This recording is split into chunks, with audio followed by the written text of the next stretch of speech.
Hello everyone, this is EduTechTube with another quick guide. Today I am going to show you how to speed up your Windows laptop or PC with sacrificing some appearance and animation settings. So press Startup button and type Appearance. Enter this menu and turn off all options.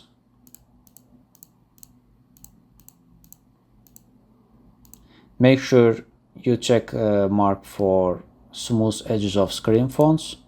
If you do not want to lose the quality of fonts that is shown on your screen, and press Apply button and press OK.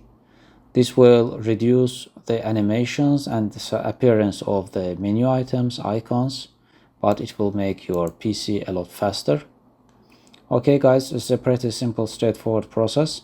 As always, thank you guys for watching the video. Please subscribe to my channel if you wish to see more of such content. I'm looking forward to catch you in my next videos.